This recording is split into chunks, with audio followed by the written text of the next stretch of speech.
नदी कहते हैं। अब एक बहुत बेसिक सा कॉन्सेप्ट आता है कि नदियों को रिप्रेजेंट कैसे किया जाए, नदी को रिप्रेजेंट कैसे करें, नदी के बारे में बताना है तो कैसे बताएं। इसका एक बहुत बेसिक सा फंडा है, बहुत ही बेसिक सा सिंपल है। जैसे किसी नदी की बात करते हो, कोई नदी है, नदी की बात करें तो सबसे पहले देखो क्या नदी कहीं से ओरिजिनेट होगी, कहीं से इसका उद्गम स्थल होगा, मतलब जहां से यह नदी निकल रही होगी, और उसके बाद इसका ड्रेनेज एरिया होगा, इसका अपवाह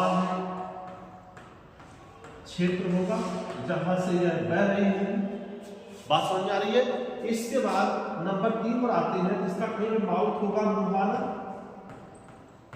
मुहाना जहां पर यह नदी क्या कर रही होगी, गिर रही होगी। वह कोई सागर हो सकता है, कोई झील हो सकती है, या कोई दूसरी नदी हो सकती है। इसके बाद सबसे जो इंपॉर्टेंट है प्रिलिम के लिए वह है ट्रिब्यूटरी, मतलब सहायक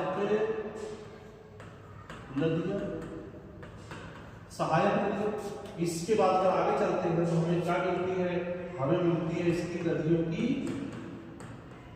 विशेषता, विशेषता। स्पेशलिटी क्या नदी को हम इस 5 तरह से देखेंगे। कोई भी नदी हो इस फ्रेम में रखो, आराम से सेट हो जाएगी। जैसे कोई एक नदी देते हैं, मान लो कोई नदी है, कौन सी है, वह गंगा नदी है। कौन सी नदी है, गंगा नदी। अगर गंगा नदी की बात करें तो गंगा नदी निकलती कहां से है, गंगोत्री से। बहती कहां कहां पर है, तो उत्तराखंड, उत्तर प्रदेश, बिहार, झारखंड की सीमा से होते हुए पश्चिम बंगाल में। और अगर इसके अलावा इंटरनेशनल की बात करें तो Bharat, India plus Bangladesh, 2 country से होते हुए बहती है। गिरती कहां पर है, तो बे ऑफ बंगाल, मतलब बंगाल की खाड़ी में गिरती है। इसकी सहायक नदियों की बात करें तो सहायक नदियों में रामगंगा, गोमती, घाघरा, गंडक, बूढ़ी गंडक, कोसी, महानंदा, यमुना, सोन, दामोदर, अजय आदि नदियां। इसके बाद विशेषता में देखें तो क्या गंगा नदी की विशेषता है। अब विशेषता में हमें 2 तरह से देखना है, इसका आर्थिक महत्व क्या है, राजनैतिक महत्व क्या है, धार्मिक महत्व क्या है। क्या सबसे पहले हम किसी भी चीज को देखते हैं किसमें देखेंगे, आर्थिक महत्व में। क्या गंगा का कोई आर्थिक महत्व है,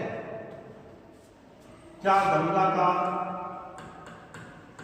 धार्मिक महत्व है, क्या गंगा का राजनैतिक महत्व है। आगे देखते हैं तो क्या इसका सांस्कृतिक महत्व है, क्या गंगा का सांस्कृतिक महत्व है, क्या सामाजिक महत्व है।